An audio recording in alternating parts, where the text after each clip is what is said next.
I think one of the bigger reasons why procrastination sometimes starts to creep in is because we have this idea that it's going to be too difficult for us to be able to handle all by ourselves. You know, something that comes up time and time again. And I remember telling it to my students because I could see my students would get so overwhelmed. They're like, how am I ever going to do this? Or, you know, I have so many other things that are going on. Like, how could I possibly prepare or, you know, catch up my grade and stuff like that? And the reason why is because they're looking into the future and they're looking at all the things that they needed to do, right? And one of that saying comes into is like, you know, how do you eat an elephant? Well, you eat an elephant one bite at a time, right? It's not thinking of like, look at the elephant and be like, holy crap, how much food would that possibly be? It's like, no, just look at like, just taking one bite of the elephant, right? And then kind of moving forward. And I think one of the first things that we want to do for procrastination is just kind of realize like, if you're looking into the future and you're having those negative thoughts, what that's going to do is that's going to prevent you from wanting to move forward. What you need to do is just take one step at a time, right? It's a common analogy that we talk about, one bite at a time, one analogy at a time. You know, break them down to like, all right, can I do this many in a week? Can I do maybe this many in a day, right? There's a reason why I did my 30-day challenge. I didn't say, all right, here's a 30-day challenge. I'm going to get you to review for whatever class you had. No, I said, we're just going to do one problem a day. I wanted to challenge you with something that was manageable. So what you're going to want to do is just keep on breaking down, like whatever you have, whatever your task is that you are procrastinating, right? A lot of times we procrastinate because we just think of like having to complete that as a negative thought. So it's like, all right, don't think of like the final goal as your negative thought. Break it down into something that is manageable, something that you can do. And I think one of the, you know, clear things also comes into like getting into the gym. And this kind of comes into like one of those like micro habits. I think it was in the book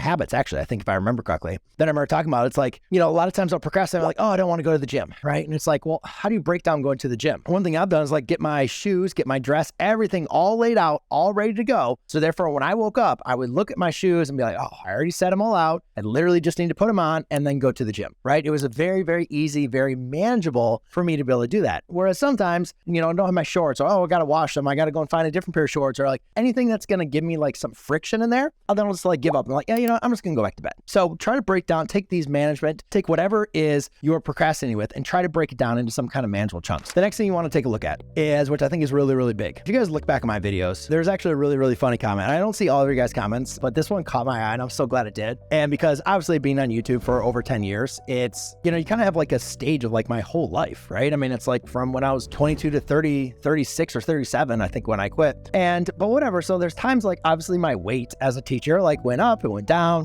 whatever. And the student was talking, he's like, oh, I'm learning like from, you know, skinny Mr. McLogan to fat Mr. McLogan to skinny Mr. McLogan again to fat. Like, it was just like funny. He was seeing like different areas. And it just reminded me of like one time I remember when I really wanted to like lose some weight. You know, I always played sports and everything like that. I always figured myself to be like healthy, but I was kind of figured I'm like, I could never like get myself down to like a certain weight. And one of the things I kind of realized was I used to eat like really crappy, really bad. Because one of the reasons was, you know, I would teach during the day and then I did real estate after school and then I'd do YouTube at night. So obviously this was before I was married or anything like that. So like, what was I doing? I was just eating fast food. So even though I was like working out constantly, because sometimes also I coached wrestling or I was playing rugby, I was always on the move, like always going from one place to another, but I was just eating crappy. I just ate fast food all the time. So I remember I heard this one thing. It's like, if you really want to change your habits with eating, then start writing down every single thing that you put in your body, every single thing. And I was like, wow, okay. So I started doing that. And like within 3 days, I was like, I'm not going to eat this. Like, oh, I'm going to grab a salad. And the reason why, it was automatically triggering my brain, like, I don't want to write down myself doing this. So I'm just not going to do it. And like, it was almost like a switch that I just stopped eating fast food. And I was like, I'm just going to start eating healthy just because I didn't want to write it down. A couple years later, I was learning like something on finance, you know, it's like about budget, like, you know, where's your money going? Like, are you budgeting correctly? And again, one of the people said was like, write down everything you spend your money on. And then you can be able to tell, like, you can do some accounting of like, are you spending your money wisely? You know, it's like everything else. A lot of us just kind of maybe aren't trained like, you know, with budgeting and stuff like that. We just kind of feel like, oh, money in, money out, get credit cards. And it's like yada, yada. For like some of our parents or grandparents where they needed to, you know, be budgeting on a checkbook, you know, balancing the checkbook and all that kind of stuff. We just kind of have all these online, everything's kind of done for us. And we just have to like, feel like we got to check it, or, you know, credit's pretty easy compared to what it used to be. But I remember like I did that and I created my budget from on there and I was like, holy crap, like it only took a couple days. And I'm like, I'm not going to spend my money on this because I know I had to, like, if I do that, then I'm going to have to write it down. So I immediately tightened up the way that I was spending my money. And that came into like another point from Jim Rohn on procrastination, where he said like, all right, if you're procrastinating, just start writing down everything you're doing all day. Not so much of like productivity, but just write down everything you're doing. And what you're going to find out is how much time you are wasting away in your day. And you're immediately just going to start up like, all right, do I really need to be watching TV, or do I really need to be playing video games or doing all this? Like, and not saying like you can't can't have like leisure or relaxing time. But what you're immediately going to do is when you force yourself or tell yourself that you're going to start writing all these things down, you immediately start like perking up and you immediately start trying to be a better version of yourself. When you keep on telling yourself or seeing that from yourself, you're like, of course, no wonder, you're not getting some of the things that you want, right, out of your life, because you can see yourself procrastinating right in front of you. And it's painful. It's really painful to write down and to self-reflect, seeing yourself not being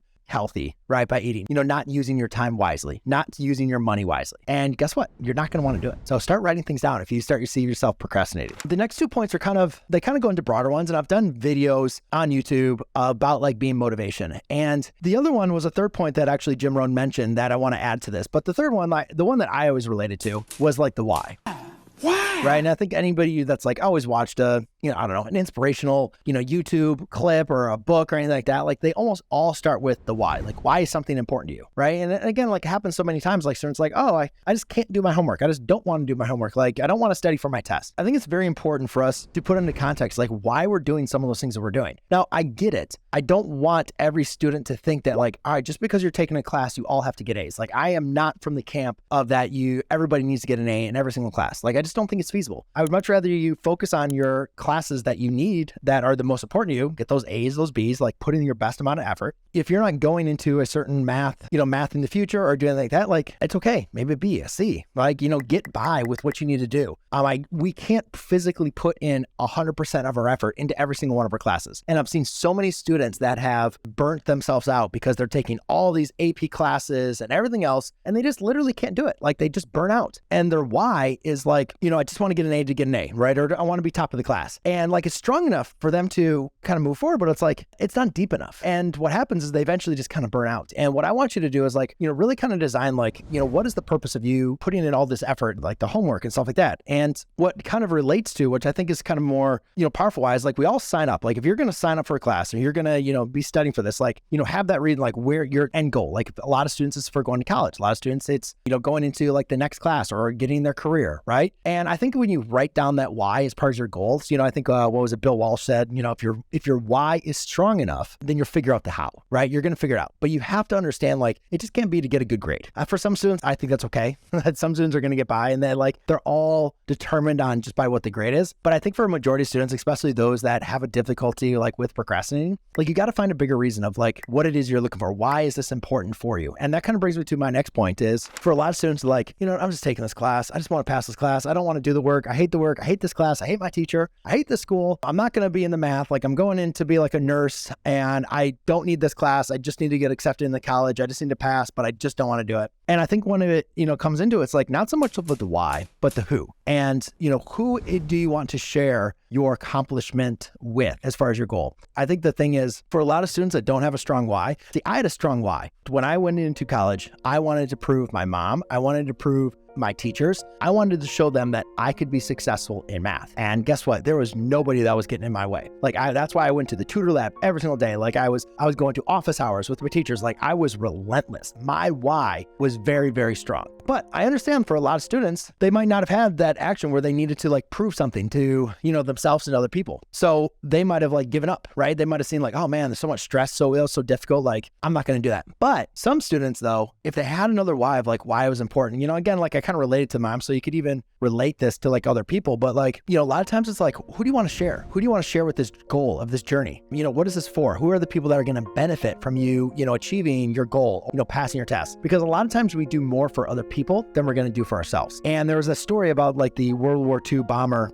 submarine, I think that got like in World War II, all the seamen were, out in the water and they had to survive like over the night. And, obviously some of them just, couldn't hold on. And one of the things that they did to, hold on to light was to think about like the people that were back home, right? The people that were waiting for them. And if they didn't have anybody waiting for them, people think about in the future that would be waiting for them, that their life had meaning besides like that's a middle point. Like who was it that they were living their life for? And I think it's a very, very powerful message because those are the people that, more or less survived. They had something else to live for that was beyond them. And I think a lot of times when we're procrastinating, we're just thinking about us like, oh, I don't want to do it. It's boring. I don't really care about this course. I don't really care about the teacher. Like I can do something else. Right. But like, kind of think about like, what would this be meaning if you are able to overcome this thing? Like, who are the people that benefit? Maybe you have siblings, right, that look up to you. Maybe you're maybe you want to share your accomplishment with our past teachers or your parents, show them you can accomplish things. And sometimes we just need that little motivation outside of ourselves to overcome things. And I think that sometimes that can be a little bit more powerful. Let me go ahead and recap with you some of the, I think, key points that you can do to overcome some of that procrastination. The first thing is to just break it down into manageable chunks. A lot of times when we just look at something, it just seems overwhelming and we just immediately give up. We're like, I can't do it. It's too much for me to do. So we just stop and we say, you know what? I'm going to do something else. I'm going to do something that is more pleasing for me to be able to do than trying to handle or tackle some huge thing that is going to be hard. And so just break it down to manageable chunks. The next thing is you're going to want to write down how you're spending your time, because when you write down spending and managing your time, that is immediately going to help you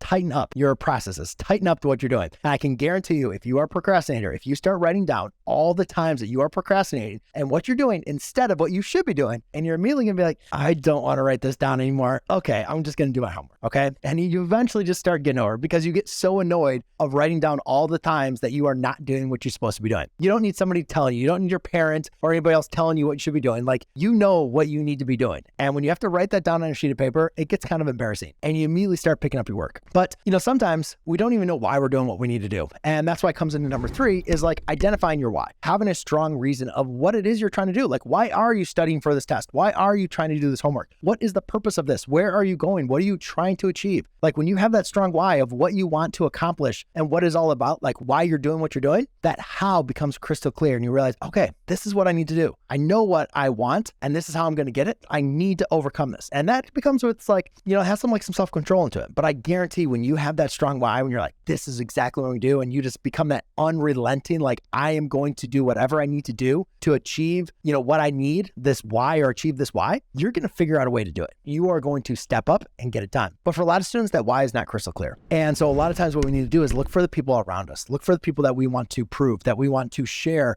our accomplishments with. And a lot of times we just need to do it from them because people are looking up to us and that we know or we don't know. And then also there's people that doubt us, right? And we want to make sure that we can prove to them and show them that what we are capable of. And procrastination is just going to, eat at that, right? So you want to make sure you can be like, understand it, identify it, break it down, and then overcome it. And so hopefully with this knowledge now in hand, you can overcome procrastination